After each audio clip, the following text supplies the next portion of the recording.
In last week's video, we showed you the drive from Wakefield, Massachusetts to Boston, Massachusetts in our 1935 Ford V8, and the reason we're going to Boston is to visit the Freedom Trail, which is a 2.5-mile hike that features 16 or 17 locations that were historic and prominent in the creation of the United States of America. You have historic cemeteries, ancient churches, and the USS Constitution, Paul Revere's house, and other interesting places that were very pivotal in the creation of the United States of America. So if you like history, or if you just want to take a walk through beautiful Boston, Massachusetts, you will enjoy this video. So stay tuned and check out this video, which will feature some really cool stuff. And if you want to see the driving video of how we got to Boston in a 1935 all-original car, and you haven't seen the first part of this video, go check out the driving video. You might like that too.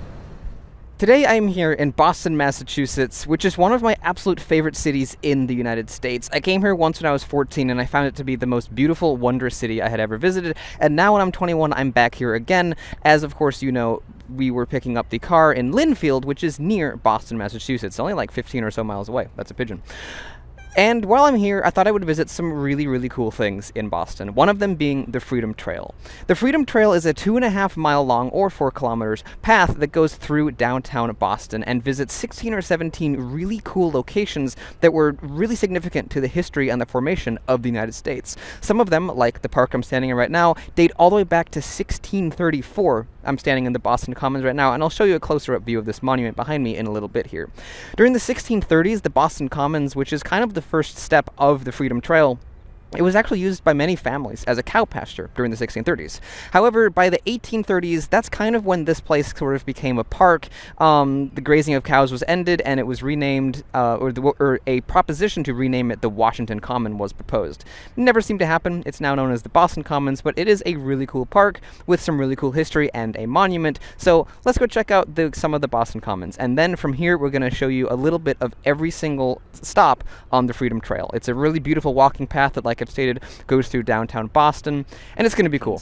It is a massive, impressive monument, obelisk type thing, and we can walk all the way around it. I've even seen people stepping up on the steps there, but I won't do that.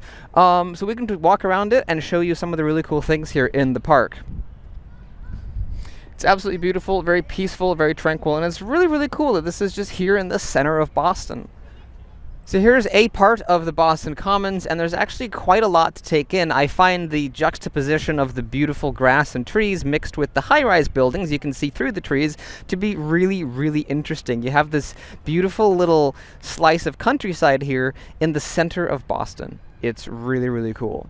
And then if we take a look over here, we can once again see more high-rise buildings, skyscrapers over there, but also this seems to be some kind of a wading pool. There's all kinds of children and people wading around in it and just kind of having fun. I literally just saw a kid fall over and roll around in the water. It was awesome. So you've got all kinds of wonderful family activities here in the Boston Commons and all sorts of really neat things. Here's some more areas of the Boston Commons. You can see that monument that we were just looking at, and if I pan over here to the left, you can see a better shot of the wading pool. It really looks like fun. I wish I was a kid so I could go in there and have a little bit of fun. I would have loved that when I was their age. And then over here we have a carousel, which is cool. It's not moving at the moment. Maybe we'll wait for it to start moving and show you that, but that's pretty cool. And then also there's a lot of wildlife here in the park. There's this squirrel that's just over here checking me out and looking at me real suspicious-like, and there's also another one by the base of that tree. Squirrels aren't that exciting, but I just think it's kind of cool. I love wildlife and nature, so I thought I'd show you those. And here's just some more of the same angles of the Boston Commons. Really beautiful. I love it, and it's a great day too. Behind me here is the official start of the Freedom Trail. This little brick pathway here, it leads you on your way, and behind me right about there is the actual official start of it. You can also have an official walking guide as well. This gentleman behind me is available to do walking tours if you wanted to go along with a proper tour guide. In today's video, we will be exploring the Freedom Trail on our own. The brick path will guide our way, but if you did want to buy a map or buy souvenirs, this information building is the place for you. So let's head off on our adventure and see what the first stop is going to be along the Freedom Trail.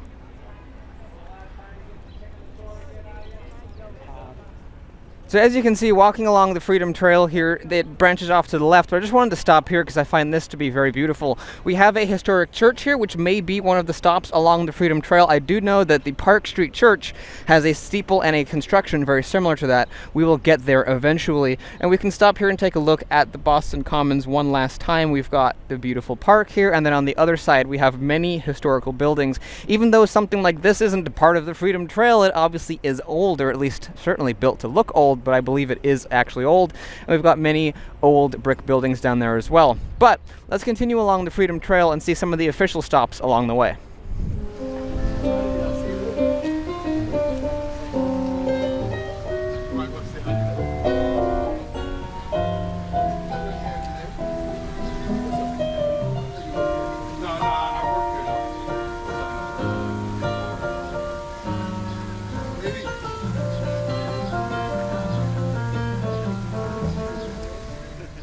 Behind me is the first, well, technically the second stop on the Freedom Trail. The first was technically the Boston Commons, but this is the first thing outside of that. This is the Massachusetts State House, which is the state capital and the seat of government for the Commonwealth of Massachusetts, not technically the state.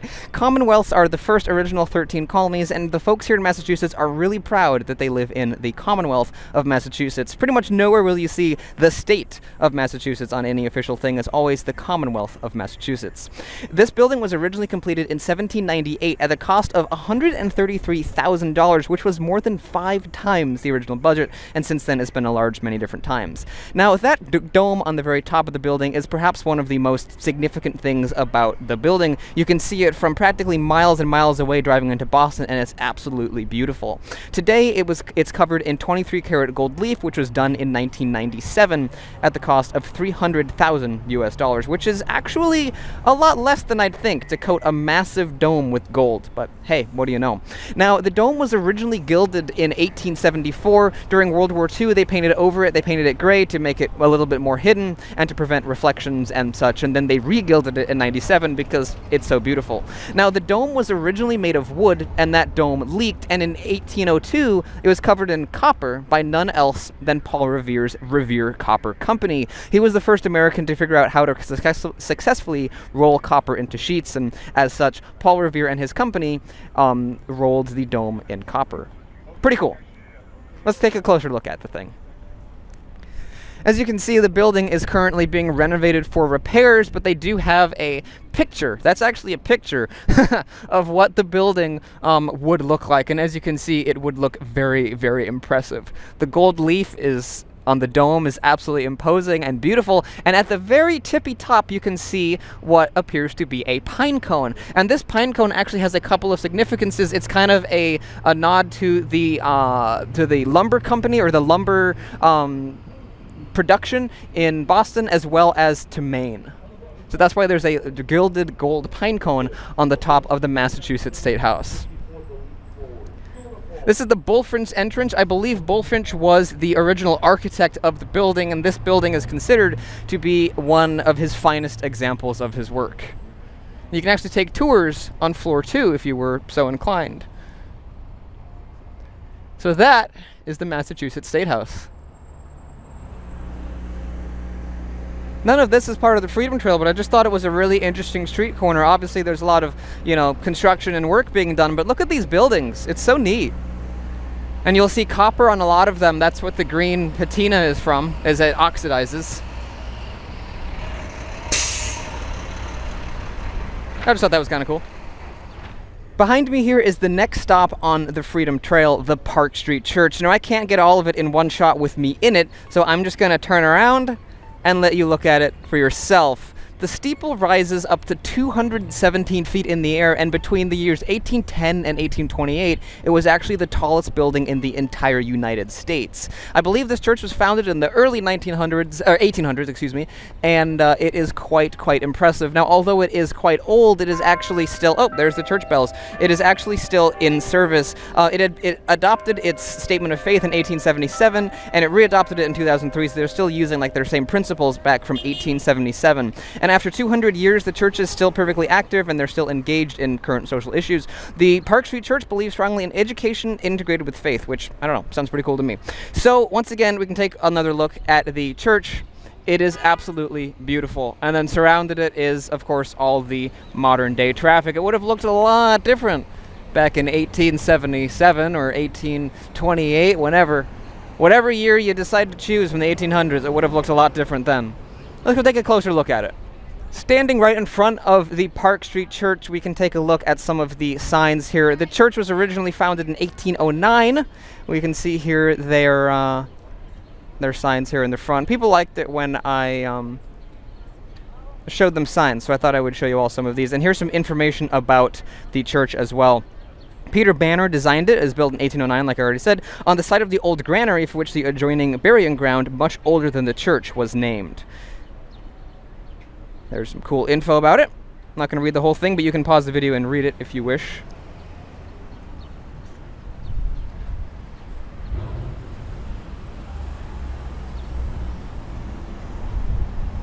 And here's a kind of like a timeline of interesting things that have happened at the church.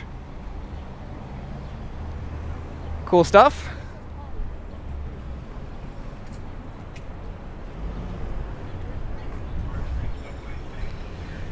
So that has been a very brief little tour of the Park Street Church. I hope you guys all have enjoyed that. Let's continue on the Freedom Trail. The bricks are here carrying us along the road.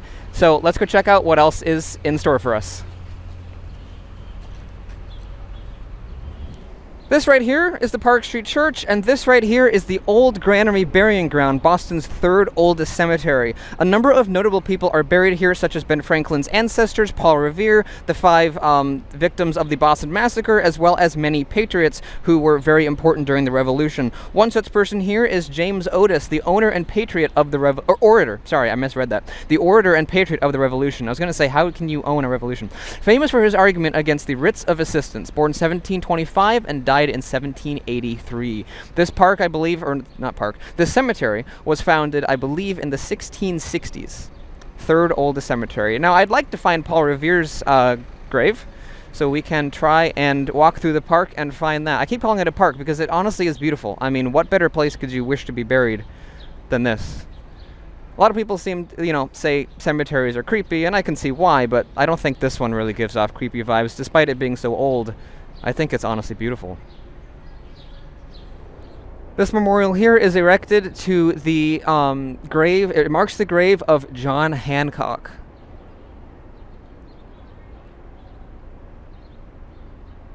Very impressive. At the time, Puritan churches did not believe in religious icons or imagery, so tombstones were kind of used as a way to express one's artistic style in some ways. One popular theme on many gravestones was the soul effigy, which is the skull with wings on either side, representing the soul flying up to heaven. And you'll see that on many of these headstones. Paul Revere is undeniably one of the most legendary Americans to ever live, of course being most famous for his activities in the Revolutionary War, but there were many, many other things he did throughout his life that were quite impressive as well. We already talked about how his company covered the Massachusetts State House in copper, but of course one of the most famous things that Paul Revere is known for is the one if by land, two if by sea legend, where 2 lanterns were lit at the top of a church steeple to indicate when and where the British were coming from, and then he rode through town to town on horseback to warn people that the British were in fact coming. Paul Revere is an absolute legend, and this is where he lies. Now, while it would, in theory, be possible to make a massive long video dedicating the history, a brief history of every single person laying here in this cemetery, of course, I do not have time for that in this video, so I thought I would show you an overview of perhaps one of the most beautiful cemeteries that I have ever seen. Of course, it's rich with history, being founded in the 1600s and being home to many, many famous Americans. The 5 victims of the Boston Massacre, with the site of which we will be seeing later in today's video, Paul Revere, Ben Franklin's ancestors, and many, many more. Nestled right amongst the massive buildings of today, as well as antique structures, over there is the Park Street Church right there. It is an absolutely gorgeous cemetery. The Granary, The Granary burial ground, founded in 1660. Within this ground are buried John Hancock, Samuel Adams, and Robert Treat Paine, signers of the Declaration of Independence. A bunch of governors as well are buried here, and on the other side of this gate that talks more about who else is buried here. You've got the victims of the Boston Massacre in 1770. We'll be visiting that later. Josiah Franklin and his wife, the parents of Benjamin Franklin, Peter Faneuil, Paul Revere, and John Phillips, the first mayor of Boston. All of them lie in the old Granary burial ground.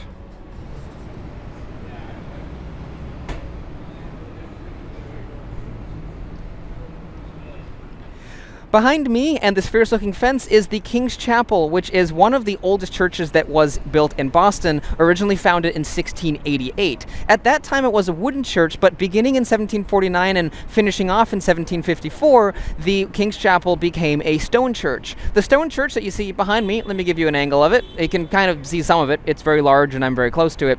That was actually built around the wooden church, and then the wooden church was then disassembled and removed through the windows of the stone church, which is pretty wild. In 1713, the King's Chapel acquired its first pipe organ, and the present organ, which is the sixth one that was actually installed in the King's Chapel, was finished in 1964. The chapel bell that's in the King's Chapel was originally cast in England and hung in 1772. However, in 1814, unfortunately, it cracked, and it was recast by none other than Paul Revere and his sons in their bell casting foundry. The bell that is currently found in the King's Chapel is this very same bell. It is rung to this day, and it is actually the final bell that was built by Paul Revere's company when he was with the company, and is also the largest bell ever cast by the Revere company. So a lot of interesting history here at the King's Chapel. Let me give you a few angles of the church here now that I'm done talking. Like I said, it is very large, very imposing, and I'm very close to it. So I can't really quite get you a good angle of it, but I can probably find some nice pictures of it online and give you some aerial shots. I believe there are some of those online. The road for the Freedom Trail actually splits here. In front of the King's Chapel, it goes down that way, down the street, and also down this way. So we will kind of figure out which way it actually goes, but one thing that we can also talk about is the King's Chapel burying ground, which we'll get to in a little bit. It's actually down the other way. But this here is the side of the King's Chapel. Very, very cool. Look at how big these stones are. The camera makes them look small, but they're huge. Stone bricks. Here is the King's Chapel burying ground. They have a really nice plaque talking about the area. Established in 1630, and they've got some information about things not to do, and more information here. But I think it'll be more interesting to check out the actual place. Now, as it said on the sign, the King's Chapel burying ground was founded in 1630, and for the first 30 years of its existence, it was Boston's only burial ground. Up until 1660, this was Boston's only burial ground, which sounds crazy. Sounds really crazy, but it must have been a much smaller place back then. There's quite a few interesting things over here. We've got a couple of plaques in the town. Here we've got a couple of signs. If I get close enough, maybe you all can read them. You can pause the screen and read them if you wish.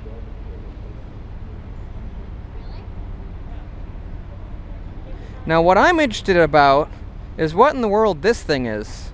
It's a giant hole that goes very deep into the ground. Maybe it's a vent for the subway? I have no idea. And then we have this over here, which I guess is a crypt that's half buried in the ground. Good luck getting that door open. 1781, John Welch, 1850.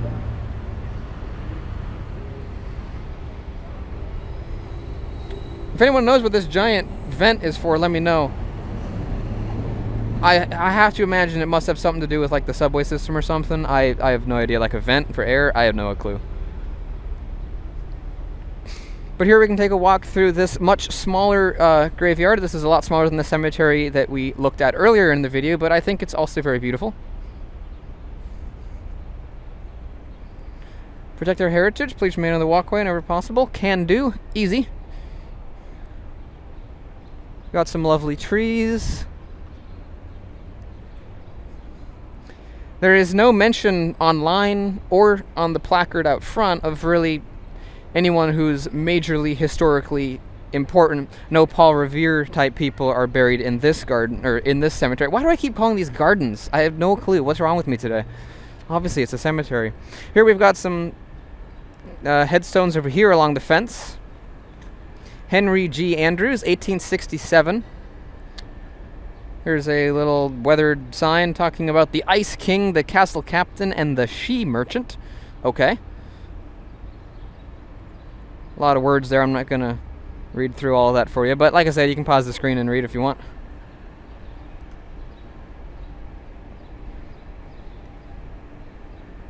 We have more of the skulls with wings on many of these headstones as well. The soul effigies, I believe is what they were called.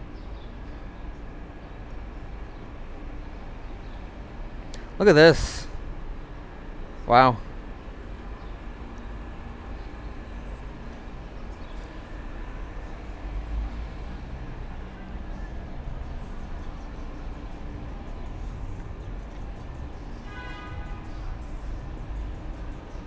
Here's some info about the first governor. He's buried over in the other cemetery, but they have some information about him here. At least, I think it said he was buried in the other one. I think it was the first governor.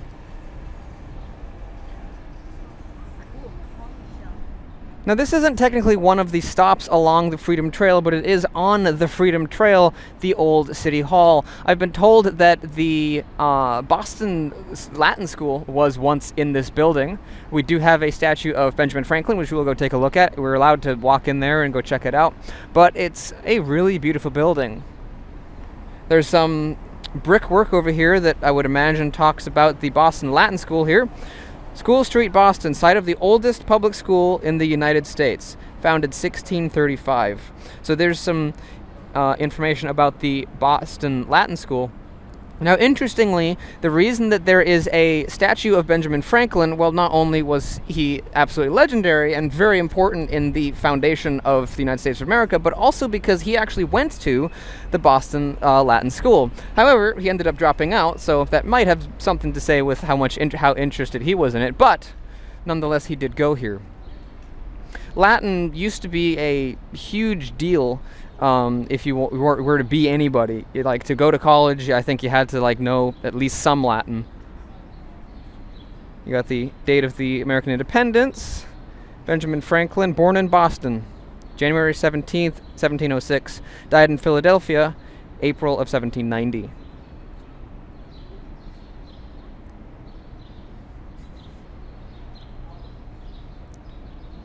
Treaty of Peace and Independence, September 17th, 1783. Not September 17th, 3rd of the September. And on the other side, we have some Latin. And this looks like the scene where he flew the kite in the lightning storm.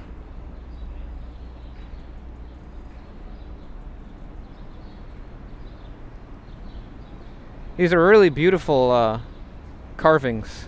Look at the detail on that. It's lovely. Amazing. And then, of course, we have the statue on top of it all of Benjamin Franklin. Really cool. Really cool. So now we continue on the Freedom Trail and see what else is up next. Behind me, across the street, is the Old South Meeting House, which is claimed to be the second oldest establishment existent in the United States, founded in 1725. It was an old church building, and it's most famous for being the organization point of the Boston Tea Party. In 1775, the British actually occupied this, and they gutted the building, destroyed everything. They filled the inside with dirt and used it as a place to practice horse riding, of all places, and they actually destroyed a lot of the interior and stole many various items, which is unfortunate. But today, it is still existent. You can see it there. And there's actually a museum inside that I believe you have to pay to tour the museum, but the door is open, and I think we can walk inside and see at least something. So let's go do that.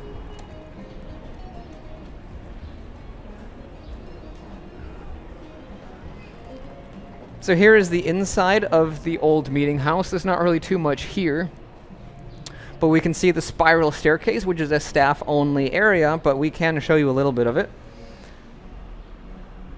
So these are the spiral stairs that go all the way up there.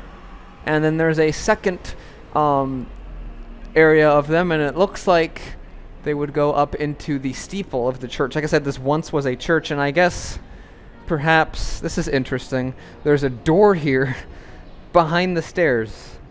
I do not know why, because to get through this door, you have to duck under the stairs, and now I'm here.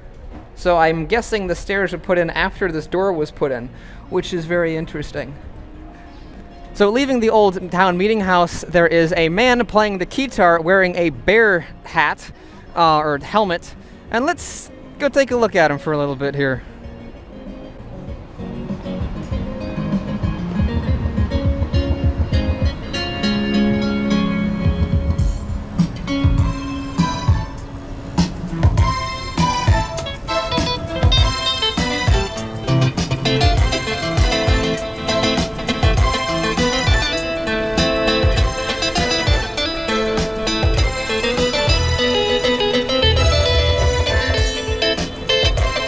It's real.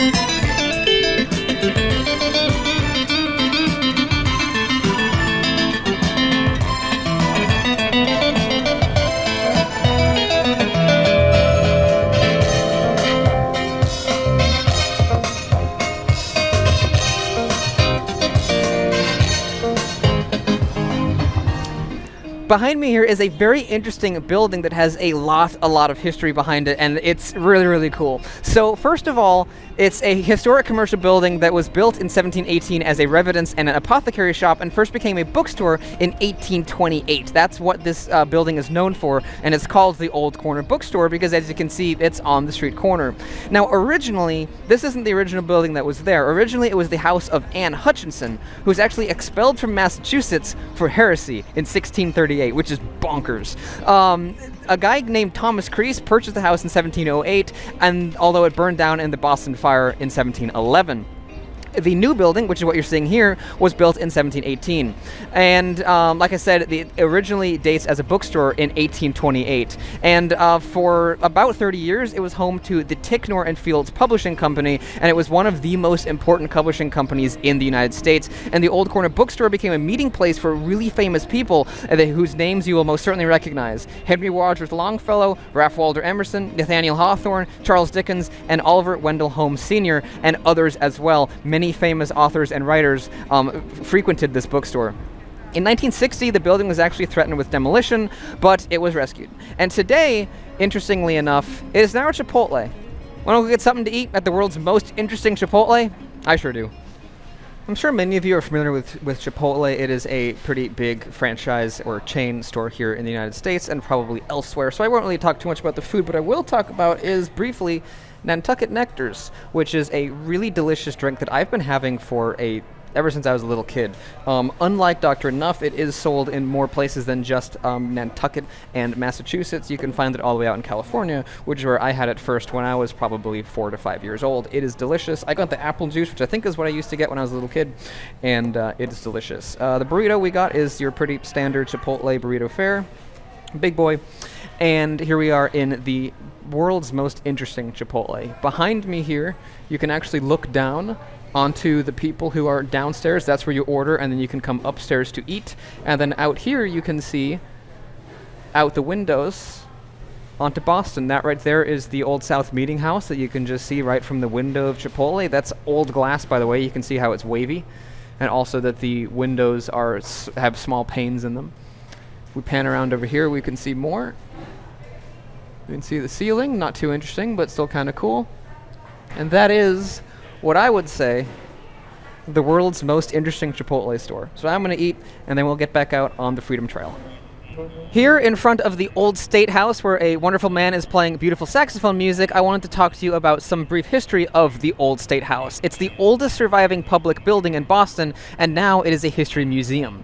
The original Old State House, the wooden townhouse of 1657, burned in the fire of 1711, and today's Old State House was built in the following years, 1712 and 1713.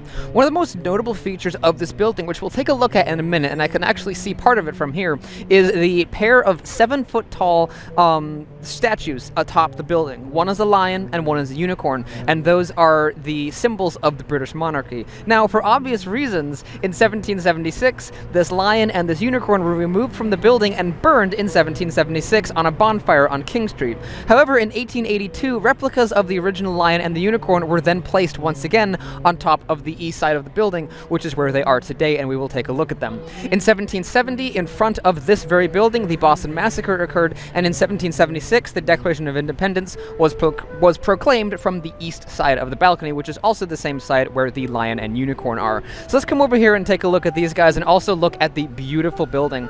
I found some absolutely amazing photographs of it online that I will show you here as well. There's some really great views, but if we come over here and we take a look at this building, we can see, if I back up a bit actually, I'll have to back up for this. First off, you can see the impressive architecture of the building. It's very ornate, but at the top of it you have the lion and the unicorn. The lion is gold, the unicorn is silver with gold accents, and it's really beautiful. Now I'm going to back up a little bit more here so that we can perhaps get a better view of the building, because it's very large and very pretty. I wanted to show as much of it as possible. There we go. That's a little better. And as you can see, this Old Town State House is just surrounded by the modern high-rises of Boston. And in the middle of all of it, everything you've got here, you have the old building from 1712, which is pretty cool. We can walk around this side of the building as well and check out some things. We can look at the old bricks on the building. You can see that they are all dented and pitted with age. And these are fun, the Boston Duck Tours. They go on the land and the water. And there's actually a like a subway station inside, which is also kind of funny. That's on the bottom floor. So on the bottom floor you've got the subway station, and on the upper floors you have the museum, where you can take a look here at the building as well. We've got the old glass that's probably, maybe not original from 1712, but it's certainly old. From one cool old brick building to another, this is Faneuil Hall. In colonial times, the name was pronounced as funnel, but with the name being French, there's some dispute about how it should be pronounced. I've heard it pronounced Faneuil, which I think makes some sense. In the 1740s was actually when this building was originally built. It was built in actually between 1740 and 1742, and it was originally built to be a marketplace, like a public market house. In 1761, the entire building was destroyed by a fire with nothing but the brick walls remaining, but the next year it was actually rebuilt. In 1806, the hall was expanded upon very much so by none other than Charles Bullfrin. If that name sounds familiar, you'll remember he also worked on the Massachusetts State House as well. So famous architects have worked on this building and has a long history in Boston, and it's actually still used today. Today it is a marketplace and kind of like a touristy gift shop, but it's kind of a cool historic building, and it's pretty neat.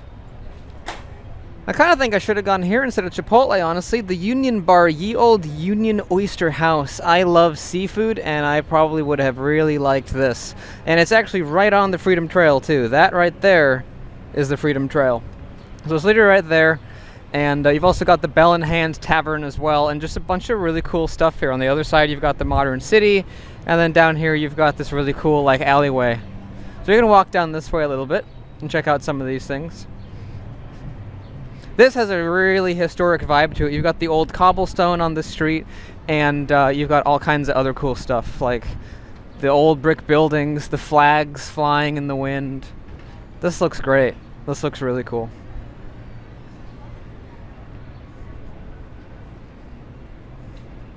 We've got another alley going down here that I guess goes through a parking lot and other cool stuff. You can hear the seagulls. I don't know if my mic's picking them up, but I can hear them.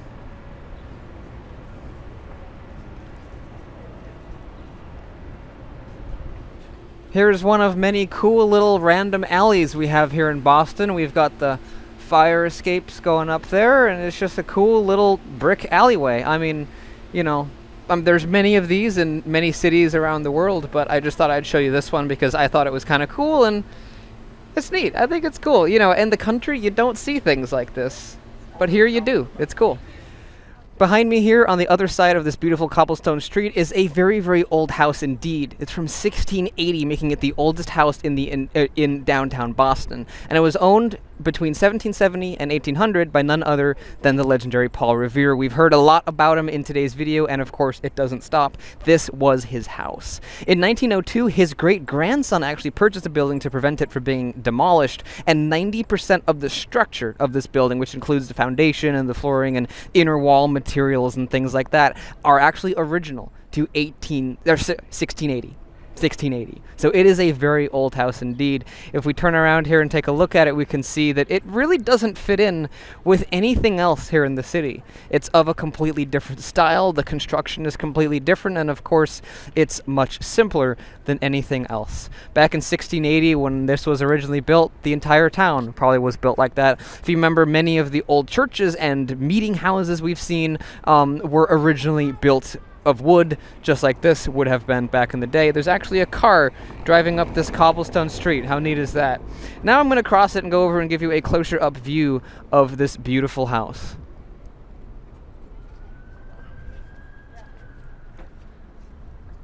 We can see the stained glass windows. This likely is actually lead that is sealing together the panes of the house. The wood siding is probably not from 1680, but it probably wasn't put on yesterday either. You've got the shutters, which are like secured closed, or secured open, I should say. And this here would have been the front door that Paul Revere would have walked in and out of. It's not the entrance anymore, but it once was. Could you imagine just walking out your front door onto... Of course, it wouldn't have looked like this, but would have been pretty cool. And then here's a little placard about Paul Revere, kind of. Here he lived from 1770 to 1800, like I said, and it was placed by the Paul Revere chapter, and there's more writing that I can't read that's behind that fence thing.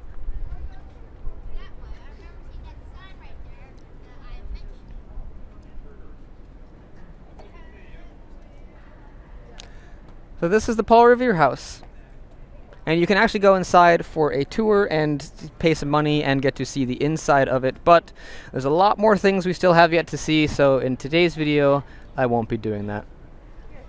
Behind me here is a giant, much larger than life statue of the great Paul Revere. We've seen so much about him so far in this video, and we will continue to see a little bit more of him later on in the video, but it's very fitting to go straight from his house along the Freedom Trail to see a life-size, larger-than-life statue of him riding his famous horse. So let's continue on the Freedom Trail here. I just wanted to do this video here because there's all kinds of people who want to take pictures and videos next to it, so I'm going to get out of their way and let them take pictures of it and continue on, because we're about to see more things related to Paul Revere.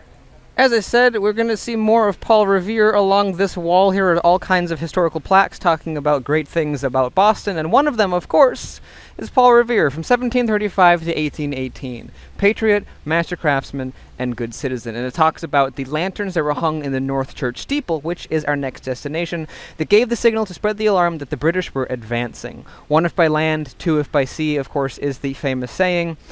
And here's some more things here about Paul Revere. Born on Hanover Street, lived in North Square, established his bell foundry on Foster Street, and died on Charter Street.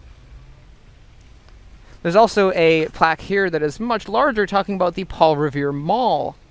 Established 1933 from the income of the George Robert White Fund, bequeathed to the city of Boston for creating works of public utility and beauty, dedicated to the enjoyment of the community and to the memory of those men and women of the North End who helped to make Boston the pride of later generations. If I tilt this up here, you can see some of the stuff I was reading.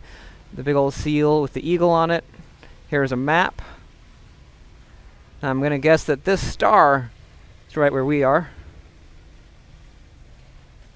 The site of this mall was once a part of the pasture of Christopher Stanley, who died in 1646, leaving a parcel of land for the maintenance of the free school, and thus became the first private benefactor of public education in Boston.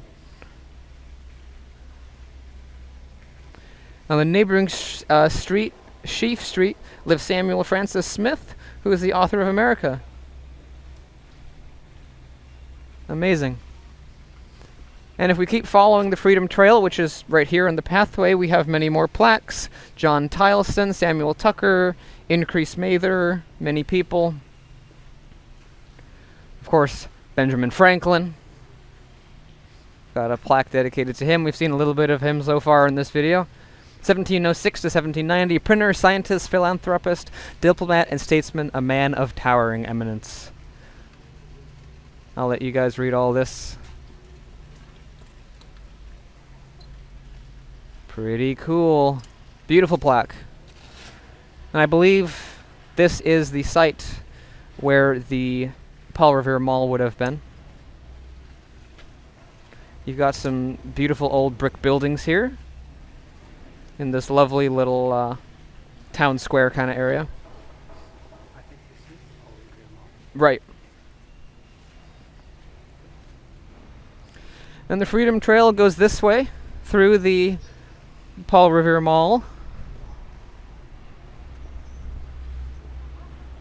and across the street, which is where we get to the Old North Church.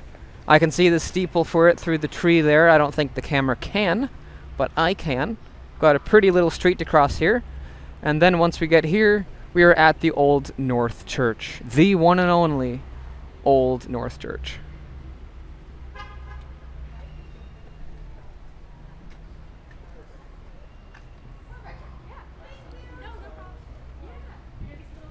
Look at the brickwork on that building. Impressive.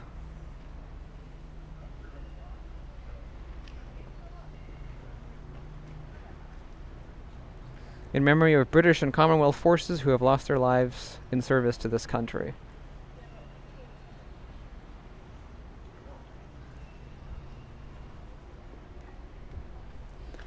"300 years, 2 lanterns, 1 revolution." Here's a sign talking about the 18th century garden.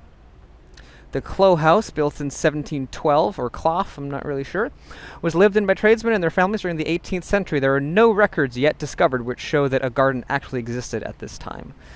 Terraces and brick walls are of 18th century design and were constructed in the late 1950s. The present garden was begun in 1995. The plants and shrubs are such as were used in the late 18th century and are suitable for the partial shade and clay soil of this city setting. So back in the 18th century, this is what a garden would have looked like. And behind me here is the Old North Church. Now I've been told, or I've heard, that it costs $5 to go inside and take a look. And apparently, some say it's not worth it, but there is a window that I can simply do this and let you guys see inside.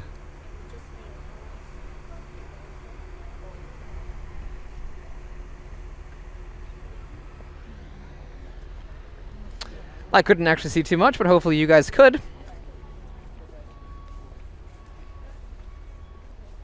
What's up? This is it? Another window. Mm-hmm. There is another window here as well, which I think might have a more interesting view of things.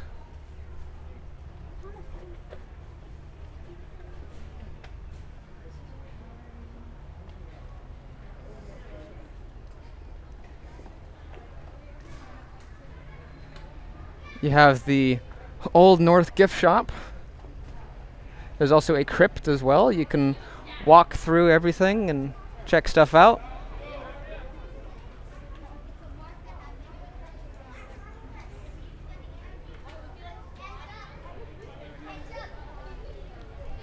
And then this right here is the Old North Church steeple. So at the very top of that is where the 2 lanterns were lit. So what happened, a basic, brief, simple rundown of what happened is that Paul Revere told 3 British patriots to light, or to put 2 lanterns at the top of that steeple. And then when he figured out where the British were going to be coming from, or once everyone knew, one lantern would be lit if the British were going to be coming over the land, and 2 lanterns were to be lit if the British were to be coming over the Charles River, which is the sea. So the British came by the sea, 2 lanterns were lit at the top of the steeple, and then Paul Revere and many others rode out across the countryside to warn everyone that the British were coming. That's a very basic tale of what happened there. There's another window here as well. We can take a look at the inside of the church.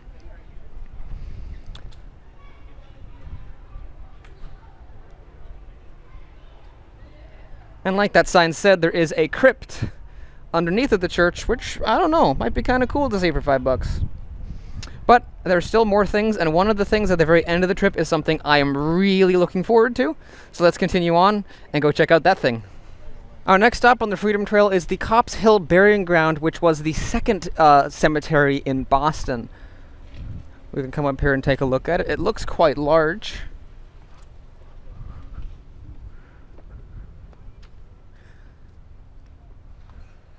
There's a little plaque here talking about some of the important people who were buried here. Amongst these buried here are many of the participants of the Boston Tea Party, which took place on December 16th, 1773. And here are the names of all of the people. So in the Central Burying Ground, you have all those people. In the Granary, which we've visited already, you got all those people. The King's Chapel, which we've visited already, has those people. And the Copp's Hill has most of them. And here's more about the Copp's Hill Burying Ground. In the 1630s, the northernmost slope of the Shawmut Peninsula, or Boston, was a prominent landmark. And I'll let you read the rest of that there. I'm not going to spend all day reading every single plaque, but I've been told you guys like when I show you these plaques, so here you go. It would take longer for me to read it all than it would to just show it. You all can pause the screen and read it.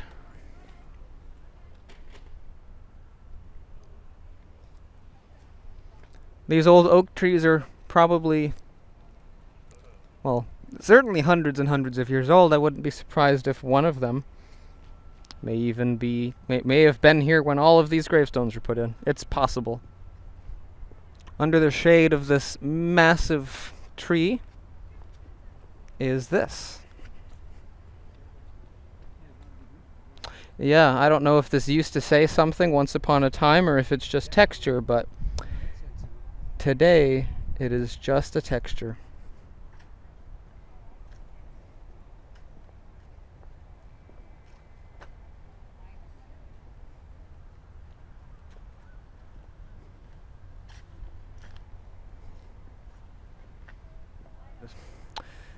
This is probably one of the largest cemeteries we have seen so far. It contains more than 1,200 marked graves, which doesn't really look like 1,200, but it looks like a lot more than we saw at either of the other 2 cemeteries we visited so far.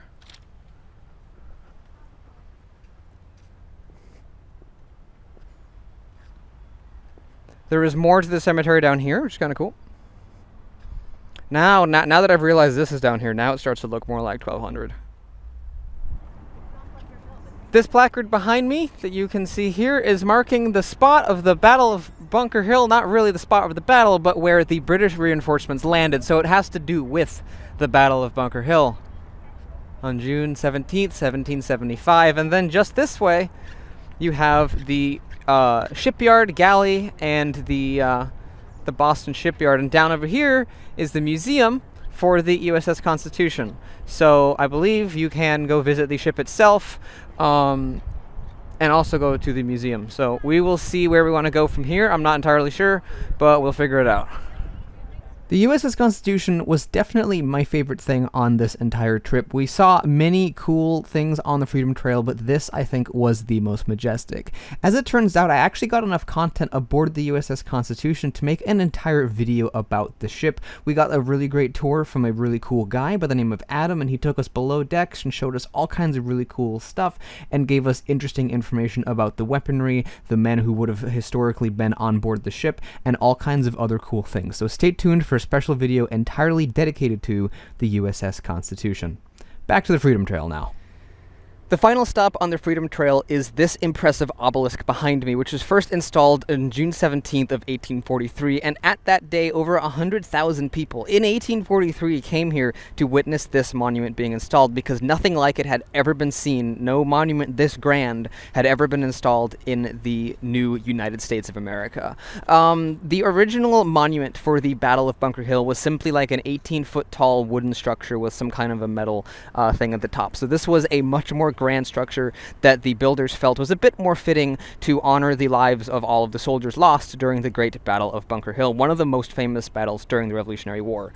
The monument is, while located where the Battle of Bunker Hill took place, it's not actually on Bunker Hill itself, it's on the nearby Breeds Hill, but this was where the battle took place many years ago. So that has concluded our trip. An interesting fact is that the statue of Colonel William Prescott is here in front of the monument because it is believed that he is the person who came up with that famous quote that many of us may remember. I remember reading about it many years ago. The saying, "Don't fire until you see the whites of their eyes." That was a quote said during one of the battles, and it's said that Sir Colonel William Prescott was the one who actually said that. I'm not sure if it's true, there's some dispute about it, but it is believed he is the one who came up with that. So that has concluded our adventure on the Freedom Trail. I really hope you all have enjoyed this video. It's been quite a trip to come along and see some of these incredible historical monuments that were walked in and lived in by famous people that you hear so much about in history books, but to actually come here and see it and walk the same earth that they walked hundreds of years ago